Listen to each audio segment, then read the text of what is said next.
Hello विद्यार्थी मित्रों, आज આપણે રસાયણ વિજ્ઞાનની કેટલીક પાયાની સંકલ્પના એના ભાગ નંબર 3 માં પહોંચી ગયા છીએ।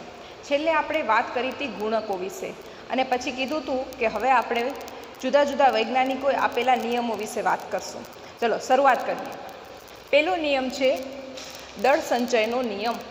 આ તમે ભણી પણ ગયા હશો। દળ સંચયનો નિયમ એ કોણે આપ્યો, ખાસ ધ્યાન રાખજો। આ બધામાંથી ઓબ્જેક્ટિવ પૂછાઈ શકે, એના નિયમ પૂછાઈ શકે, એટલે ધ્યાન રાખજો। કોઈ બે નિયમ પૂછાય, દળ સંચયનો નિયમ અને નિશ્ચિત પ્રમાણનો નિયમ જણાવો, તો એ રીતે 2 માર્કના પ્રશ્નો પણ પૂછાતા હોય છે, બરાબર। ચલો પહેલી વાત કરીએ આપણે દળ સંચયનો નિયમ। દળ સંચયનો નિયમ કોણે આપ્યો? તો એ હતા વૈજ્ઞાનિક એન્ટોની લેવોઝિયર, બરાબર। આ લેવોઝિયર નામના વૈજ્ઞાનિકે તત્વની પણ શોધ કરેલી છે। એન્ટોની લેવોઝિયર નામના વૈજ્ઞાનિકે દળ સંચયનો નિયમ આપ્યો। એ નિયમ શું હતો? એ નિયમ હતો કે દ્રવ્યનું સર્જન કે વિનાશ થતો નથી, બરાબર। એટલે કે દ્રવ્યને આપણે ક્યારે બનાવી નથી શકતા કે હાલો મારી ખાલી તપેલી છે અને એની અંદર કાંઈક પ્રક્રિયા કરીને પોતે અંદર આખી ભરાઈ ગઈ, એવું નહીં શક્ય બને। અથવા તો તમારી પાસે પાત્રની અંદર ઘણું બધું છે ને અચાનક પૂરું થઈ ગયું, પણ પૂરું થશે હવે, જેમ કે આપણે પાણી ઉકાળીએ છીએ તપેલીની અંદર, તો એ વરાળમાં રૂપાંતરિત થાય છે, તો એ દ્રવ્ય ક્યાં ગયું? તો કે પ્રવાહીમાંથી વાયુ સ્વરૂપે વાતાવરણમાં ગયું છે, એનો નાશ નથી થયો। નાશ થવો એટલે તો કે એ સંપૂર્ણ નાશ પામી ગયો, કોઈ બીજી જગ્યાએ પણ પછી ત્યાં ગયો નથી, બરાબર। એટલે કે કોઈ પણ દ્રવ્યનું સર્જન કે વિનાશ થઈ શકતું નથી, માત્ર આપણે એને એકમાંથી બીજાની અંદર રૂપાંતરિત કરી શકીએ છીએ। નિયમ પૂછાય તમે એટલો લખો તો ચાલે, પણ સમજણ માટે ધ્યાન રાખજો, માત્ર રૂપાંતર કરી શકાય, બરાબર। એકમાંથી બીજાની અંદર રૂપાંતર કરી શકાય। કોઈ બે દ્રવ્ય લીધા, એનામાંથી એક નવું દ્રવ્ય બનાવ્યું, તો એ આપણે રૂપાંતરિત કરી શકીએ, પણ કાંઈ નથી ને એનામાંથી કંઈક બની ગયું અથવા કંઈક છે ને એમાંથી સંપૂર્ણ નાશ પામી ગયું, તો એ વસ્તુ શક્ય બનતી નથી। તો એન્ટોની લેવોઝિયર દ્રવ્યનું સર્જન કે વિનાશ કરી શકાતું નથી। ચલો બીજો નિયમ, નિશ્ચિત પ્રમાણનો નિયમ। એને નિશ્ચિત સંગઠનનો નિયમ પણ કહે છે। હવે નિશ્ચિત સંગઠનનો નિયમ એને શા માટે કહીએ છીએ?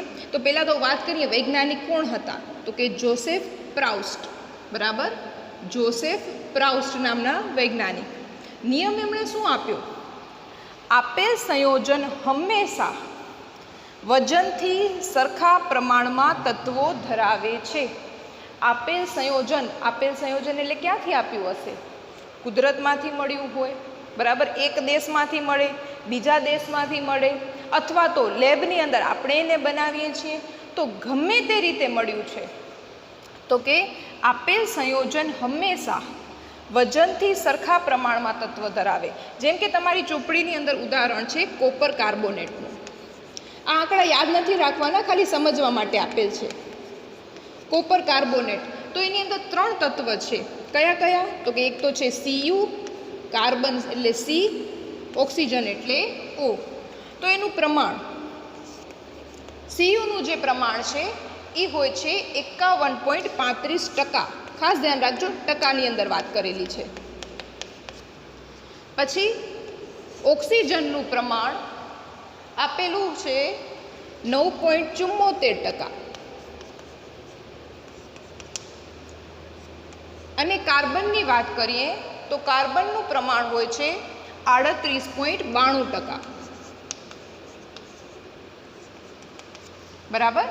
હવે આ કોપર કાર્બોનેટનો જે નમૂનો છે એ તમે કુદરતમાંથી મેળવો, એટલે કે જમીનમાંથી કે કોઈ રીતે ખનિજ સ્વરૂપે પ્રાપ્ત થાય, અથવા તો લેબોરેટરીની અંદર એટલે કે સંશ્લેષિત હોય, એટલે કે માનવ નિર્મિત છે, આપણે બનાવ્યો છે, તો પણ એની અંદર આ પ્રમાણ બદલાશે નહીં।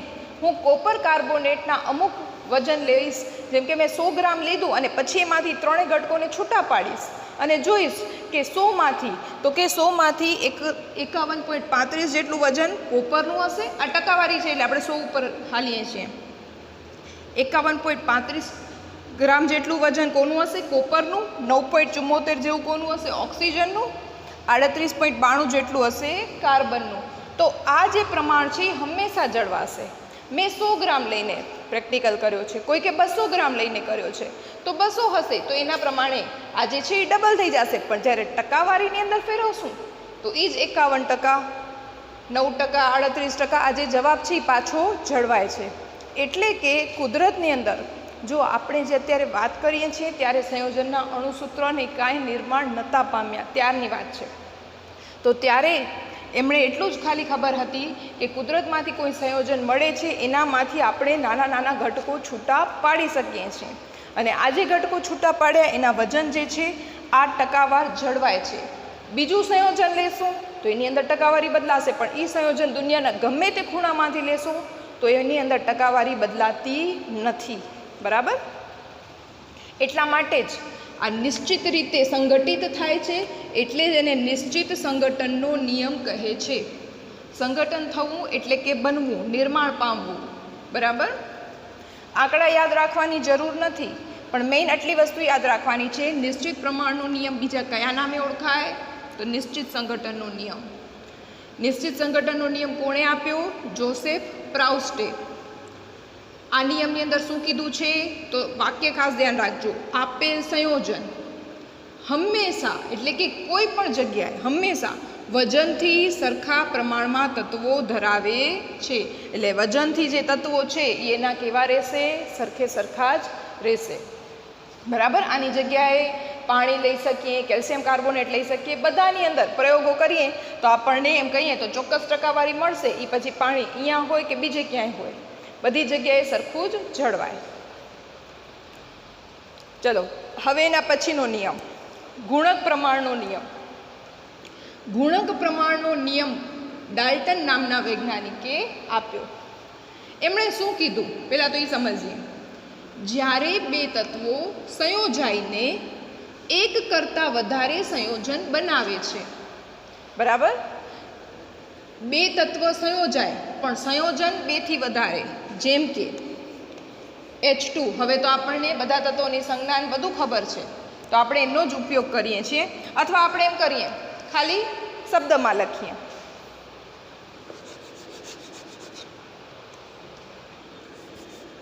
હાઇડ્રોજન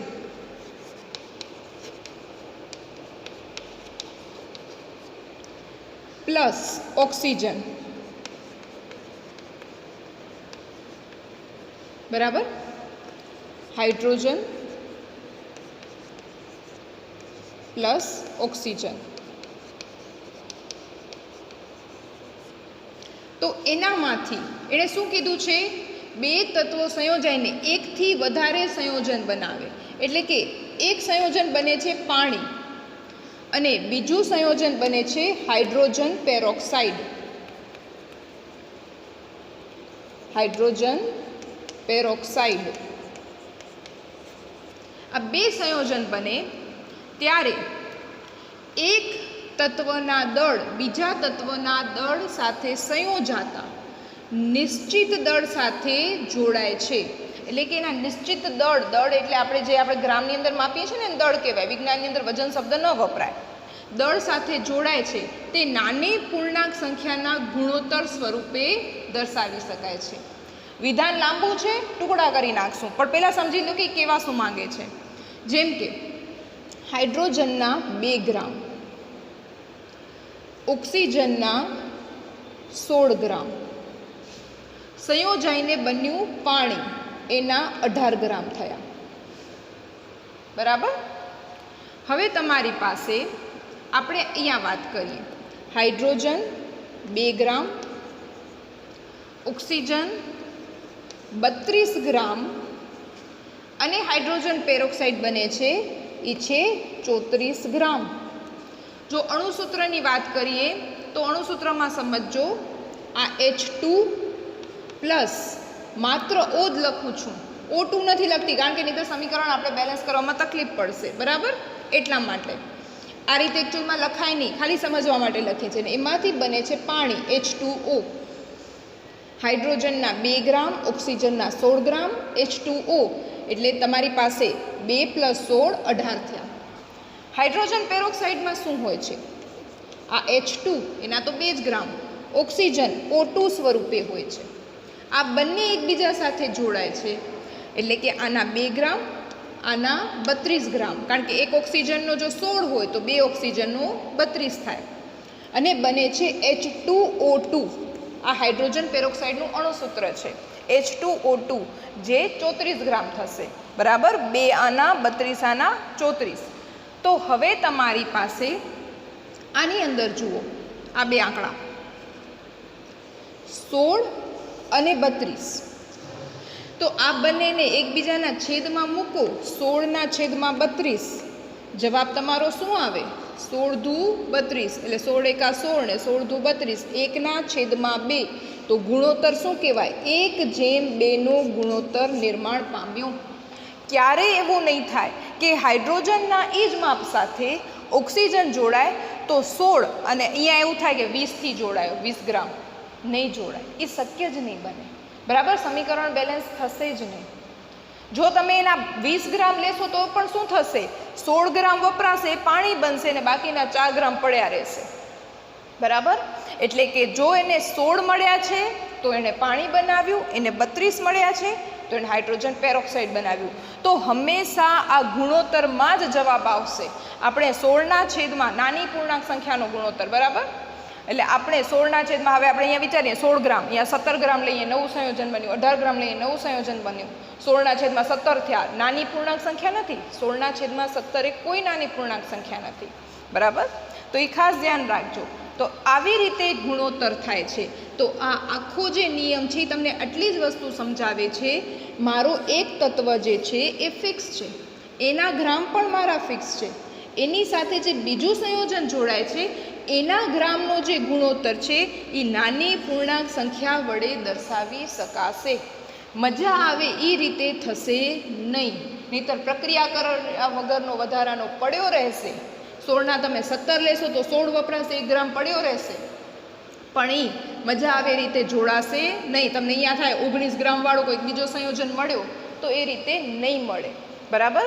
કારણ કે શરૂઆતના સમયમાં અણુસૂત્રો ન હતા.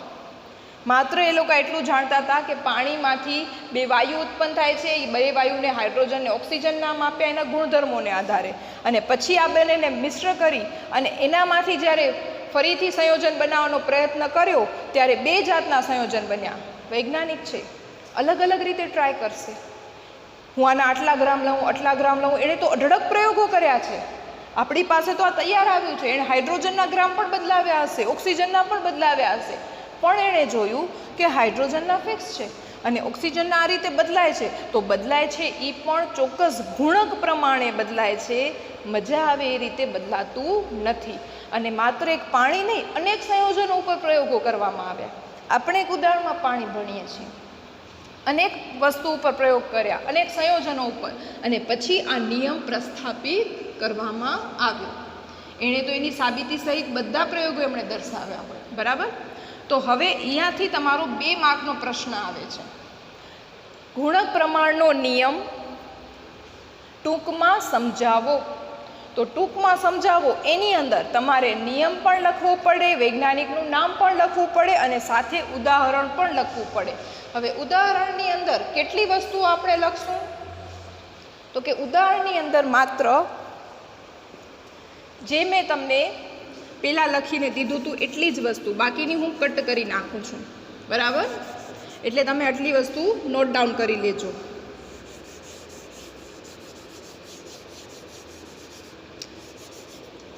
કારણ કે ત્યારે કોઈ અણુસૂત્ર શોધાયા ન હતા, બરાબર.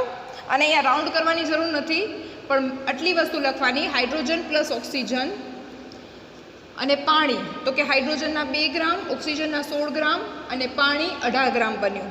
હાઇડ્રોજનના 2 ગ્રામ, ઓક્સિજનના 32 ગ્રામ અને હાઇડ્રોજન પેરોક્સાઇડ 34 ગ્રામ બન્યું. અને નીચે એક વાક્ય લખાશે. ફરીથી તમને આ યાદ રખાવી દઉં. આને આપણે ટુકડા પાડી લઈએ. જ્યારે 2 તત્વો સંયોજાઈને એક કરતાં વધારે સંયોજન બનાવે, આ તમારો એક ટુકડો, આટલું યાદ રહી જશે, બનાવે છે. હવે એક કરતાં વધુ સંયોજન બનાવ્યા એ આપણે ખબર પડી ગયા. ત્યારે શું થાય છે? તો કે ત્યારે એક તત્વના દળ બીજા તત્વના દળ સાથે સંયોજાતા, એક તત્વનું દળ બીજા તત્વના દળ સાથે સંયોજાતા નિશ્ચિત દળ સાથે જોડાય છે. એટલે કે કાં તો 16 કાં તો 32, બરાબર. એટલે કે અહીંયાથી બીજો ટુકડો ત્યારે એક તત્વના દળ બીજા તત્વના દળ સાથે સંયોજાતા નિશ્ચિત દળ સાથે જોડાય છે. બરાબર, નિશ્ચિત દળ કાં 16 કાં 32, બીજો કોઈ દળ મજા આવી નહીં લે. હવે એના પછી ત્રીજો ટુકડો, તે નાની પૂર્ણાંક સંખ્યાના ગુણોત્તર સ્વરૂપે દર્શાવી શકાય છે. એટલે કે આ 16 ને 32 છે તો એનો ગુણોત્તર લીધો તો આપણે 1:2 લીધો, તો કે તે નાની પૂર્ણાંક સંખ્યાના ગુણોત્તર સ્વરૂપે દર્શાવી શકાય છે. આ 3 ટુકડા પાડી નાખશો, સમજીને યાદ રાખશો, સમીકરણ ઉપરથી સહેલાઈથી યાદ રહી જશે. બરાબર, ચલો હવે આપણે આ ઉદાહરણ તો લખ્યું દાખલા તરીકે કરીને, પણ એના વિશે એક લાઈન પણ લખવી પડશે કે ગુણોત્તર 1:2 નો થાય છે. એ કેવી રીતે લખશું તો હું બોલું છું, લખજો તમે. લખજો, અહીં ઓક્સિજનનું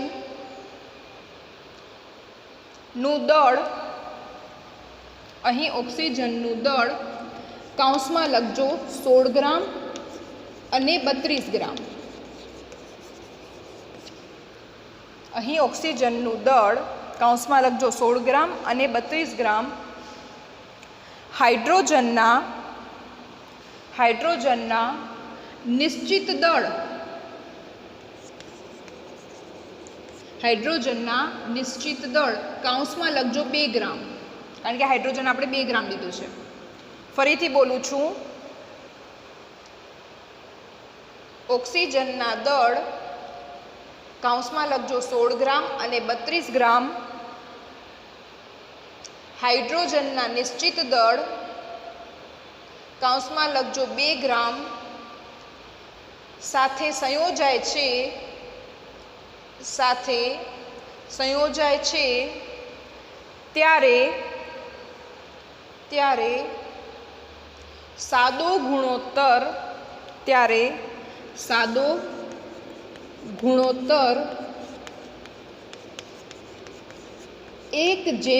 નો મળે છે. સાદો ગુણોત્તર 1:2 નો મળે છે. હવે તમને સમજાઈ ગયું કે 1:2 નો ગુણોત્તર ક્યાંથી આવે. બરાબર, ચોપડીમાં સીધું વાક્ય જ છે, પણ એ આપણને સમજવાનું છે. અને સમજણ બધી પાછી પ્રશ્ન જ્યારે પૂછાય ત્યારે લખવાની જરૂર નથી. 2 માર્કનો પ્રશ્ન હોય આટલું તમારી પાસે પૂરતું છે. ત્યારે સાદો ગુણોત્તર 1:2 છે અથવા થાય છે.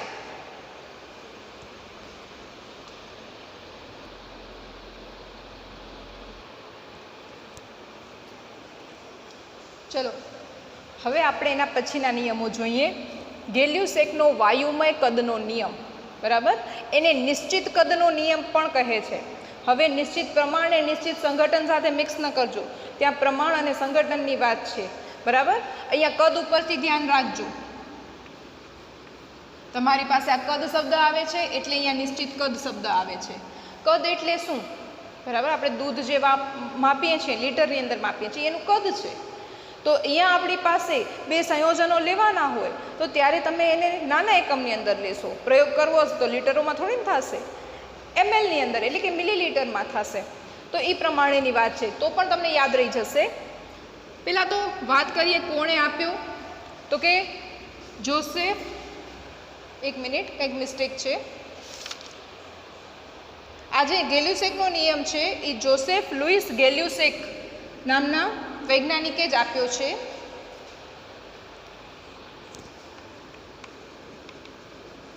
આ એનું આખું નામ છે. આ ગેલ્યુસેક લખવાનો રહી ગયો હતો. બરાબર, જોસેફ લુઈસ ગેલ્યુસેક. નામ ઉપરથી ધ્યાન રહી જાય. ગેલ્યુસેકે જે નિયમ આપ્યો એનું નામ ગેલ્યુસેક વાયુમય કદનો નિયમ. Joseph Louis Gay Lussac. આખું નામ યાદ ન રહે તો પણ આટલું નામ યાદ રહેવું સૌથી જરૂરી. ચલો, એમણે નિયમ શું આપ્યો હતો? તો કે જ્યારે રાસાયણિક પ્રક્રિયામાં વાયુઓ સંયોજાય છે અથવા તો ઉત્પન્ન થાય છે. હવે અહીંયા વાયુ શબ્દ ધ્યાન રાખજો. આ વસ્તુ પ્રવાહી કે ઘનને લાગુ પડતી નથી. આ બંને નિયમ વાયુ આધારિત છે. જ્યારે રાસાયણિક પ્રક્રિયામાં વાયુઓ સંયોજાય છે અથવા ઉત્પન્ન થાય છે ત્યારે વાયુઓ સમાન તાપમાન અને દબાણ ધરાવતા હોય તો, એટલે કે હું પ્રયોગ કરું અને તમે પ્રયોગ કરો, આપણે બંને જણા તાપમાન પણ સરખું રાખશું, આપણે બંને જણા દબાણ પણ સરખું રાખશું. બરાબર, એવી વાત છે. તો તેમનું કદ સાદો ગુણોત્તર દર્શાવે છે. હવે સમજો, બરાબર, જ્યારે પણ એક્ઝામમાં 2 માર્કનો પ્રશ્ન પૂછાય ત્યારે તમને ઉદાહરણ આમાં લખવું પડશે.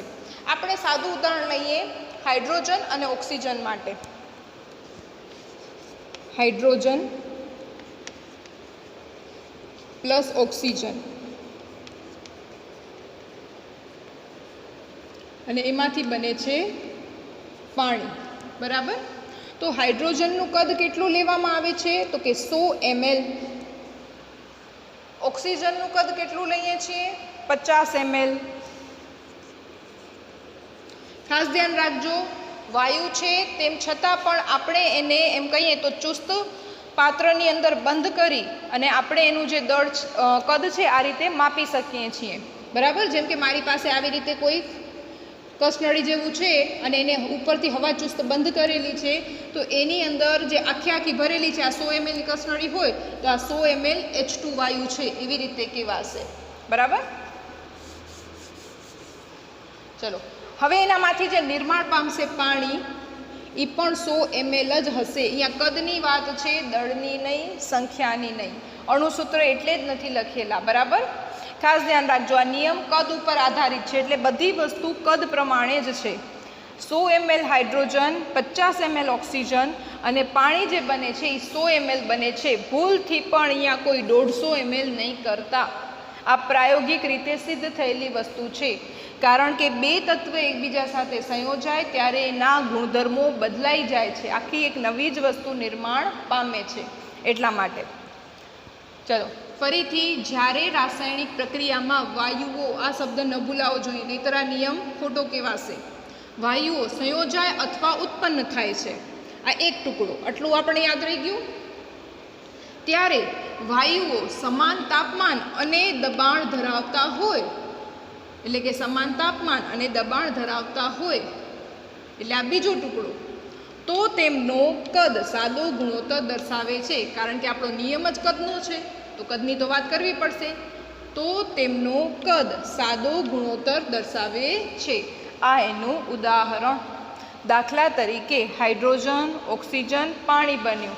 હવે કદનો સાદો ગુણોત્તર કેવી રીતે આવ્યો? તો કે અહીંયાથી 100 અને 50. 100 ના છેદમાં 50 નાખો તો કેટલા રહેશે? 2 છેદમાં કાંઈ નહીં એટલે 1 કહેવાય. તો 2:1 ગુણોત્તર થયો. કોના માટે? કદ માટે. બરાબર, આ રીતે તમારી પાસે આવે છે. ચલો ઉદાહરણ, અને ઉદાહરણની નીચે એક વાક્ય લખવું પડશે. હું બોલું છું, લખજો તમે. હાઇડ્રોજન અને ઓક્સિજન ના કદ, હાઇડ્રોજન અને ઓક્સિજનના કદ જ્યારે સંયોજાય છે ત્યારે તેમનો સાદો ગુણોત્તર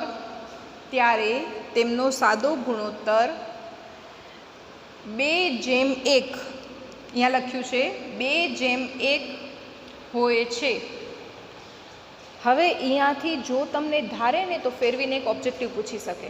બરાબર, ફરીથી બોલું છું, લખી લીધું છે ને, ચેક કરી લેજો. હાઇડ્રોજન અને ઓક્સિજનનો કદ જ્યારે સંયોજાય ત્યારે તેમનો સાદો ગુણોત્તર 2:1 થાય છે. હવે જુઓ, ધ્યાન આપજો, પહેલાં હાઇડ્રોજન પછી ઓક્સિજન તો 2:1. પણ જો તમને કોઈ ઓબ્જેક્ટિવમાં એવું પૂછે ઓક્સિજન અને હાઇડ્રોજન જ્યારે સંયોજાય છે ત્યારે તેમનો ગુણોત્તર જણાવો, તો વસ્તુ શું થઈ જાય? ફરી જાય. એટલે કે 50 ના છેદમાં 100 એટલે 1:2 થઈ જાય. તો એક્ઝામમાં બહુ સરળ પ્રશ્ન પૂછે, તમને એમ થાય ઓ આ તો મને આવડે જ છે, ઓપ્શનમાં આ પણ આપેલું હોય, તરત ટીક કરી આવો. એવું નહીં કરતા. પહેલાં પ્રશ્નને ધ્યાનથી વાંચવાનો, સમજવાનો, પછી જવાબ લખવાનો. હાઇડ્રોજન ઓક્સિજન 2:1 જે આપણે યાદ જ રાખ્યું છે, આપણને ખબર જ છે, પણ જો ફેરવ્યું છે તો એનાથી ઊંધું કરવું પડશે. તો એ વસ્તુ ન ભૂલાવી જોઈએ. બરાબર, તો 2 માર્કનો પ્રશ્ન પૂછાય તો વૈજ્ઞાનિકનું નામ, નિયમ, ઉદાહરણ અને એના આધારિત એક વાક્ય, આટલી વસ્તુ તમારે લખવાની હોય છે.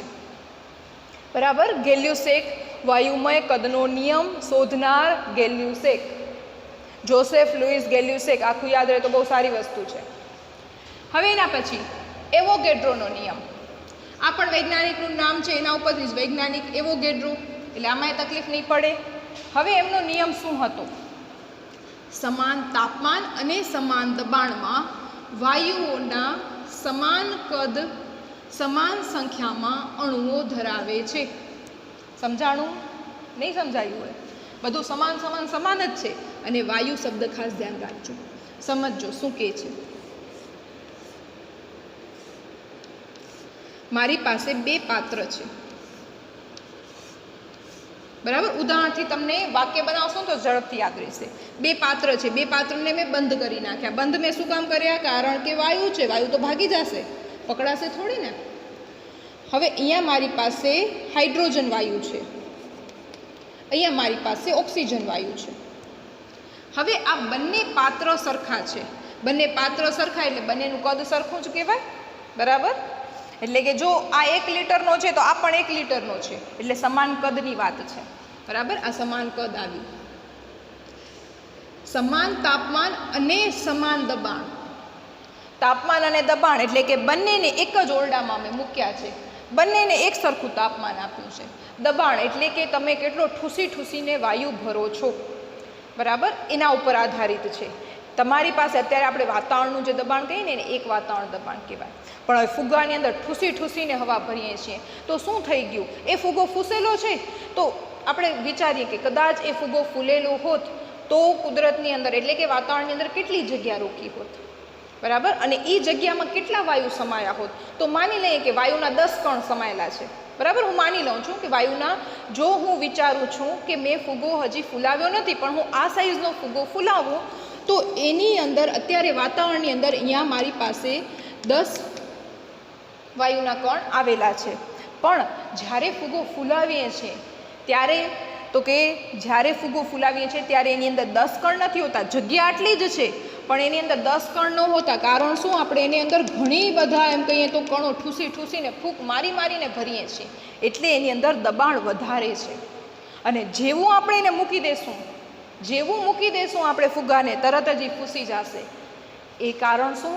તો કે જો તમારો દૂધનો તપેલો ગરમ છે પછી એને તમે એમને રૂમમાં મૂકી દીધો છે તો એ ધીમે ધીમે ઠંડો થયો, એટલે કે તાપમાન વધારેમાંથી ઘટ્યું, બરાબર. વધુમાંથી ઘટશે પણ ઘટે છે એમાંથી વધુ થઈ જશે કે હાલો તપેલાને અહીંયા રૂમમાં મૂક્યો, પોતે પોતે ગરમ થઈ ગયો? નહીં થાય. કુદરતમાંથી ગરમી શોષશે એવું નહીં થાય, બરાબર. બે જગ્યાએ તાપમાન સરખું થવાનો પ્રયત્ન કરે. એવી જ વસ્તુ દબાણ માટે છે. બે જગ્યાએ હવાનું દબાણ સરખું રહેવાનો પ્રયત્ન કરે. એટલે તમારી પાસે સાદી કન્ડિશનમાં આપણે જ્યારે કાંઈ જ નથી કરતા ત્યારે ફુગ્ગો ફૂસેલો પડ્યો છે, પણ હવે આપણે એની અંદર દબાણ લગાડીને એની અંદર હવા ભરીએ છીએ તો અહીંયા જે છે દબાણ વધારે છે, બારે જે છે એ દબાણ ઓછું છે. હવે બારે જે દબાણ ઓછું છે, જેવું તમારી પાસે અહીંયાથી ગાંઠ ખુલી જશે તરત જ આ બધી હવા શું થશે? બારે આવી જશે અને દબાણ બધું શું થઈ જશે? બેલેન્સ થઈ જશે. તો એટલા માટે શબ્દ વાપર્યો છે સમાન દબાણ. એટલે કે જેટલો ઠૂસીને આને ભર્યો છે એટલો જ ઠૂસીને મેં ઓક્સિજન વાયુ પણ ભર્યો છે. એટલે કે બંનેનો મેં દબાણ એટલે કે બંનેને જે ઠૂસ્યો છે એ એક સરખા દબાણથી ઠૂસ્યો છે. અહીંયા એકમાં વધારે ફૂંક ને એકમાં ઓછી ફૂંક એ રીતે નહીં, બરાબર. તો અહીંયા સમાન તાપમાન સમાન દબાણ, પાત્ર સરખા છે એટલે કદ પણ સમાન, તો એની અંદર રહેલા અણુઓની સંખ્યા સરખી જ હશે, બરાબર. અણુઓની સંખ્યા સરખી જ હશે, આ યાદ રાખજો, બરાબર. શરૂઆતમાં એમનો આ નિયમ સ્વીકારાયો ન હતો કારણ કે આપણે પણ તકલીફ પડે. હાઇડ્રોજન ખૂબ જ નાનો છે. આપણે હમણાં જ આપણે ચેપ્ટર નંબર 3ના જે જૂના વિડીયો હતા એમાં વાત કરી ગયા. હાઇડ્રોજનનું કદ નાનું છે, આનું ઓક્સિજનનું કદ મોટું છે, બરાબર. તો આપણે એમ થાય કે આ નાનો છે તો આ તો વધારે સમાણો હશે, આની સંખ્યા વધારે હશે, આની સંખ્યા ઓછી હશે. પણ આ શરત લાગુ પડે છે જો તમારી પાસે સમાન તાપમાન, દબાણ અને સમાન કદ હોય અને એ પણ વાયુમાં જ, તો અણુઓની સંખ્યા સરખી જ હોય, બરાબર. શરૂઆતમાં એમનો આ નિયમ સ્વીકાર્યો નહોતો. ડાલ્ટન અને બીજા અન્ય ઘણા વૈજ્ઞાનિકો છે ત્યારે આખી જુદી જ થિયરીથી કામ થતું હતું, ત્યારે આ નિયમ સ્વીકારવામાં નહોતો આવ્યો. પછી પાછળથી એના નિયમને માન્યતા મળી. એમના આ સંશોધનના 60 વર્ષ પછી એમને માન્યતા મળી. ત્યાં સુધી તો એ પહોંચી ગયા હતા ધામમાં. બરાબર. તો આ જે વસ્તુ છે એમની બહુ પાછળથી આવી છે, પણ એમનો આ નિયમ એકદમ સાચો છે. હવે એમણે અણુ અને પરમાણુની પણ સમજ આપી, કારણ કે ત્યારે અણુ અને પરમાણુ વિશે પણ એમ કહીએ તો ઘણી ખોટી માન્યતાઓ હતી. આપણને હવે અત્યારે ખબર છે. આના પછી આપણે ડાલ્ટનની અભિધારણા જોશું તો એના પ્રમાણે બધા લોકો માનતા હતા. એટલે એમ કહીએ તો ત્યારે અણુ અને પરમાણુનો પણ ચોક્કસ ખ્યાલ નહોતો. હવે અણુ અને પરમાણુ આપણે તમારામાંથી કદાચ ઘણાને ખબર હશે, ઘણાને નહીં ખબર હોય, સમજી લઈએ. મારી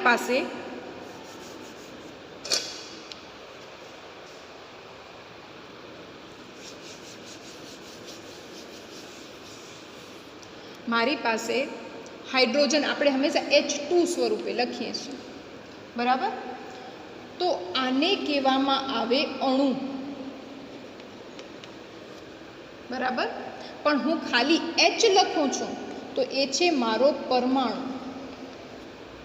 અને એણે કીધું છે અણુઓની સંખ્યા સરખી છે, એટલે H2 છે તો H2ની સંખ્યા સરખી છે. હવે જો નિષ્ક્રિય માટે વાત કરીએ, નિયોન, તો એ નિયોન જ હશે, ક્યારે Ne2 નહીં હોય, એ એકલો જ હશે. તો આના માટે તમે શબ્દ પરમાણુ પણ વાપરી શકો અને એનો અણુ પણ એ જ છે. અહીંયા અણુ પરમાણુમાં કોઈ ફરક નથી.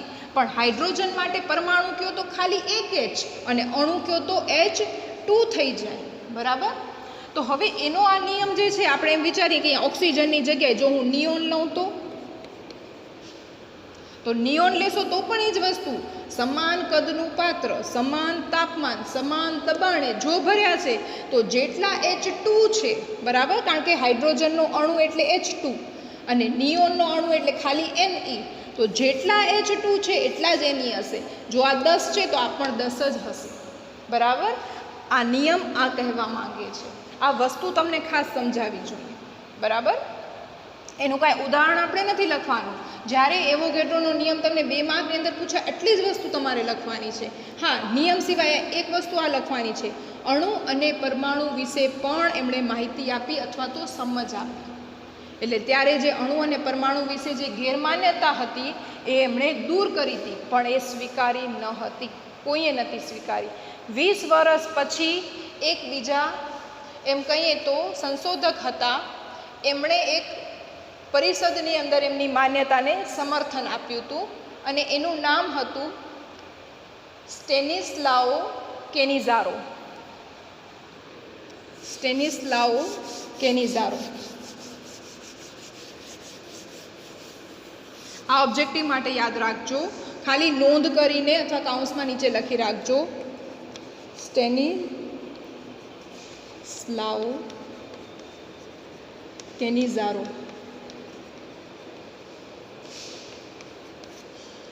બરાબર.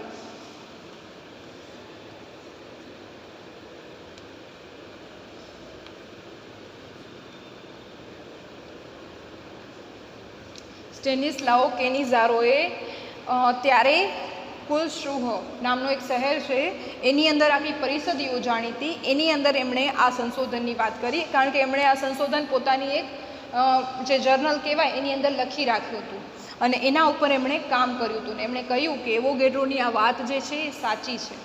બરાબર. કારણ કે 60 વર્ષ પછી સંશોધન ઘણું આગળ વધી જાય, ઘણા પ્રયોગોને અંતે ખ્યાલ આવ્યો કે એ વાત સાચી હતી. બરાબર. આટલું ધ્યાન રાખજો. જો 2 માર્કનો પ્રશ્ન પૂછાય એવોગેડ્રોની અંદર આટલો જ આવશે.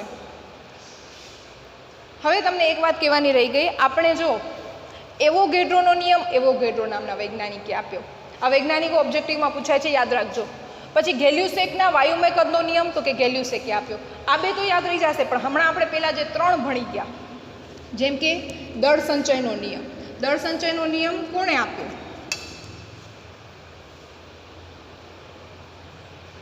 દળ સંચયનો નિયમ કોણે આપ્યો?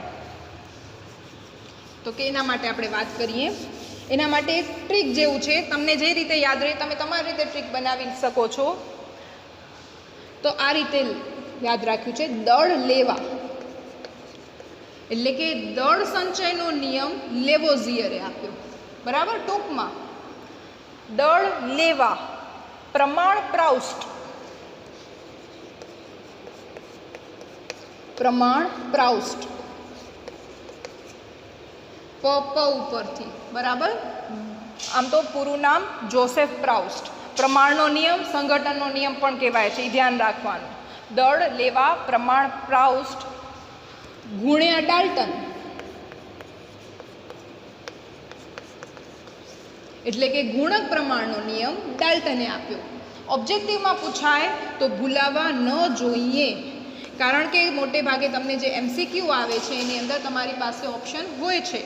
તો ઓપ્શન હોવાથી તમારી પાસે આ રીતે તમે એના ઉપરથી નક્કી કરી શકો છો.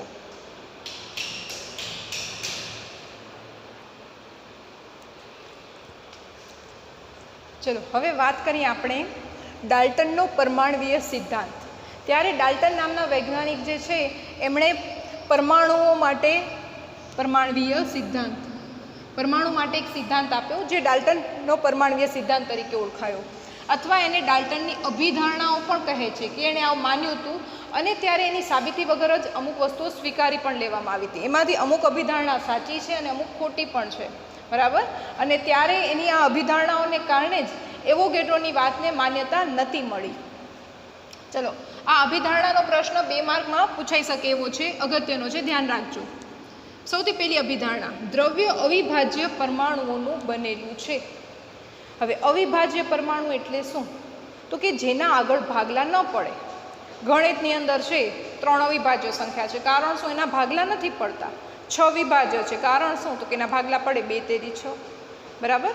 તો આગળ ભાગ પડતા નથી, પણ આ વાત કેવી છે? એકચ્યુઅલમાં ખોટી છે, કારણ કે પરમાણુના ભાગ પડે છે. હવે આપણે શીખી ગયા છીએ ઇલેક્ટ્રોન, પ્રોટોન અને ન્યુટ્રોન, તો એના ભાગલા જ છે ને, બરાબર. ઇલેક્ટ્રોનની આપલે થાય છે એનો મતલબ કે એ છૂટા પડે છે, બરાબર. તો ઇલેક્ટ્રોન, પ્રોટોન, ન્યુટ્રોનની શોધ પછીથી થઈ છે. તો પહેલાં એમ જ માનવામાં આવતું કે કોઈ પણ દ્રવ્યનું નાનામાં નાનું સ્વરૂપ પરમાણુ છે, પરમાણુથી નાનું કંઈ છે જ નહીં. તો આ વસ્તુ એકચ્યુઅલમાં ખોટી હતી. પણ આપણે જ્યારે એની અભિધારણાઓ લખશું ત્યારે આ વસ્તુ આપણે લખવાની નથી કે આ અભિધારણા ખોટી છે અને ઇલેક્ટ્રોન, પ્રોટોન, ન્યુટ્રોન આવેલા છે. ના, આપણે 2 માર્કનો પ્રશ્ન પૂછાય ત્યારે માત્ર આપણે એટલું જ લખવાનું છે કે દ્રવ્ય અવિભાજ્ય પરમાણુઓનો બનેલો છે, કે કોઈ પણ દ્રવ્ય છે એમાં નાનામાં નાનો પણ પરમાણુ છે, એનાથી નાનું કાંઈ જ નથી, એવો એનો અર્થ થાય છે. ચલો, એના પછી આપણને ખાલી સમજવા માટે કે આ વસ્તુ ખોટી સાબિત થઈ, બરાબર, એટલે મેં તમને માહિતી આપી. એના પછી બીજું, આપેલ તત્વના બધા જ પરમાણુઓ સમાન ગુણધર્મ ધરાવે છે, જેમાં સમાન દળનો પણ સમાવેશ થાય છે, બરાબર. તમે 10મા ધોરણની અંદર શીખી ગયા હશો, અથવા આપણે નેક્સ્ટ વિડીયોમાં લેશું ત્યારે વાત કરશું. કોઈ પણ તત્વ ચોક્કસ પરમાણ્વીય દળ ધરાવે છે, જેમ કે હાઇડ્રોજનનો પરમાણ્વીય દળ 1 છે, ઓક્સિજનનો પરમાણ્વીય દળ 16 છે. આ શું છે એ બધું ડિટેલમાં વાત કરશું. એનો અર્થ શું થયું? તો કે સમાન પરમાણુઓ એટલે કે હાઇડ્રોજન, તો હાઇડ્રોજનનો દળ હંમેશા એક જ રહેશે, બરાબર. તો એનો પરમાણ્વીય દળ ક્યારેય બદલાશે નહીં. એક હાઇડ્રોજન છે તો સંખ્યા વધશે તો દળ પણ વધશે, પણ એક માટે આ એક જે છે એ ફિક્સ છે, એટલે કે એનો દળ પણ સમાન જ રહે છે. પણ જો તત્વ બદલાણો એટલે કે જુદા જુદા તત્વનો, હાઇડ્રોજનની જગ્યાએ મેં ઓક્સિજનની વાત કરી, તો શું થશે? તો કે તો એના દળ પણ કેવા હશે? જુદા જુદા હશે, સાથે સાથે એના ગુણધર્મો પણ જુદા જુદા હશે, બરાબર. એટલે કે આપેલ તત્વના બધા જ પરમાણુઓ સમાન ગુણધર્મ ધરાવે છે, કે એક હાઇડ્રોજન જે રાસાયણિક પ્રક્રિયા આપે છે બીજું પણ એ જ આપશે, ત્રીજું પણ એ જ આપશે. એમ નહીં કે અહીંયા ભુજનો જે હાઇડ્રોજન છે એ એક પ્રક્રિયા આપશે, અમેરિકાનો હાઇડ્રોજન બીજી પ્રક્રિયા આપશે, એવું નથી. એટલે કે દરેક જગ્યાએ એ સમાન ગુણધર્મો જ ધરાવશે. હવે એના પછી જ્યારે જુદા જુદા તત્વના પરમાણુ કોઈ નિશ્ચિત સંખ્યામાં એકબીજા સાથે જોડાય ત્યારે જ સંયોજન બનાવે છે, જે આપણે જોઈ ગયા, બરાબર. અને હવે અણુસૂત્ર ઉપરથી વાત કરીએ. H2O, બરાબર. તો નિશ્ચિત સંખ્યામાં જ એકબીજા સાથે જોડાય છે ત્યારે જ સંયોજન બને છે. ક્યાંય તમે ક્યારે પણ 10મા સુધી ઘણા અણુસૂત્ર જોયા હશે, ક્યાંય તમે આવી રીતે લખ્યું 1.5, ઓક્સિજન 0.5, ક્યાંય આવું નહીં આવે, બરાબર. એટલે એ નિશ્ચિત સંખ્યામાં જ જોડાશે. તો આ અભિધારણા જે છે એની સાચી છે, પહેલી જ અભિધારણા ખાલી ખોટી પડી છે, બાકી બધી અભિધારણાઓ એની સાચી સાબિત થઈ છે. એના પછી રાસાયણિક પ્રક્રિયામાં આખું લખજો. રાસાયણિક પ્રક્રિયામાં પરમાણુઓની ફેરગોઠવણી થાય પરંતુ પરમાણુ ઉત્પન્ન કે નાશ ન કરી શકાય. આ વસ્તુ ક્યાં આવી ગઈ? દળ સંચયનો નિયમ. બરાબર, કે કોઈ પણ પદાર્થનો નાશ થતો નથી કે એને ઉત્પન્ન કરી શકાતું નથી, માત્ર એકમાંથી બીજામાં રૂપાંતરિત થાય છે. એમણે પરમાણુય સિદ્ધાંત હતો એટલે પરમાણુના સંદર્ભમાં લખ્યું છે કે કોઈ પણ રાસાયણિક પ્રક્રિયામાં પરમાણુઓની ફેરગોઠવણી શક્ય બને. એ ગોઠવાઈ શકે અલગ અલગ રીતે, પણ પરમાણુ ઉત્પન્ન થઈ જાય, કોઈક નવો જ પરમાણુ બની ગયો કે પછી એ પરમાણુ સંપૂર્ણ નાશ પામી ગયો, એવું ક્યારે શક્ય બનશે નહીં. બરાબર, આની અંદર પણ છે ને થોડીક મર્યાદા આવે છે. આપણે તો જેટલી રાસાયણિક પ્રક્રિયાઓ જોઈએ છીએ એ બધાની અંદર આ નિયમ સાચો ઠરે છે. પણ હવે આપણે 11 સાયન્સમાં આવી ગયા, આગળ વધશું તો રેડિયો એક્ટિવ તત્વ જે છે, રેડિયો એક્ટિવ તત્વ એની અંદર આ વાત થોડીક ખોટી છે. બરાબર, કારણ કે રેડિયો એક્ટિવ તત્વ એવા તત્વ છે જે મોટા મોટા પરમાણુ ધરાવે છે, મોટો પરમાણુ કેન્દ્ર ધરાવે છે, અને એ કેન્દ્ર એટલું અસ્થાયી થાય છે કે કેન્દ્ર આખું તૂટી જાય. હવે વિચાર કરો, મારી પાસે યુરેનિયમ છે, એના કેન્દ્રમાં 92 પ્રોટોન છે. હવે તૂટી ગયો ને એના 2 ટુકડા થઈ ગયા. માની લઈએ એક ટુકડો જે છે મારો થયો છે 45નો, બીજો થયો 47નો. તો જેના કેન્દ્રમાં 45 પ્રોટોન એ અલગ તત્વ છે, જેના કેન્દ્રમાં 47 પ્રોટોન એ અલગ તત્વ છે. બરાબર, તો અહીંયા પણ વસ્તુ એ છે, નાશ નથી થતો, એકમાંથી બીજામાં ફેરવાયો છે, પણ પરમાણુ નહીં, દ્રવ્ય. તો દળ સંચયનો નિયમ સાચો, દ્રવ્ય એકમાંથી બીજામાં ફેરવાયું કે યુરેનિયમમાંથી બીજા 2 નવા તત્વ નિર્માણ પામે, એ વસ્તુ સાચી. પણ જ્યારે એમ કહીએ છીએ કે પરમાણુ ઉત્પન્ન કે નાશ નથી થતો, તો યુરેનિયમ નામનો પરમાણુ નાશ થયો અને બીજા 2 જાતના પરમાણુ ઉત્પન્ન થયા, તો ત્યાં આની અભિધારણા થોડીક ખોટી ઠરે છે. બરાબર, પણ આ તમારી સમજ માટે છે. બાકી આ તો અપવાદની અંદર આવે, બહુ જ ઓછું પ્રમાણ આનું. બાકી જેટલી પણ રાસાયણિક પ્રક્રિયાઓ આપણે જોઈએ છીએ અથવા લેબોરેટરીમાં આપણે કરીએ છીએ, તો ક્યાંય તમને આ વસ્તુ જોવા નહીં મળે. ત્યારે આ નિયમ તમારો સાચો છે. તો તમારી પાસે આ ટોટલ 4 અભિધારણા 2 માર્કની અંદર આ પ્રશ્ન. બરાબર, લખી રાખજો. ચલો, હવે એના પછી આપણે આગળ વાત કરવાની છે પરમાણુના જે દળ છે, જે હમણાં જ મેં તમને વાત કરી, હાઇડ્રોજનનો 1, ઓક્સિજનનો 16. તો એ પરમાણુય દળ શું છે, ક્યાંથી આવ્યો, જરૂરિયાત શું ઊભી થઈ, એના આધારિત દાખલાઓ, એના આધારિત ગણતરીઓ. બહુ સરળ છે, જેની વાત આપણે કરશું નેક્સ્ટ વિડીયોમાં. Thank you.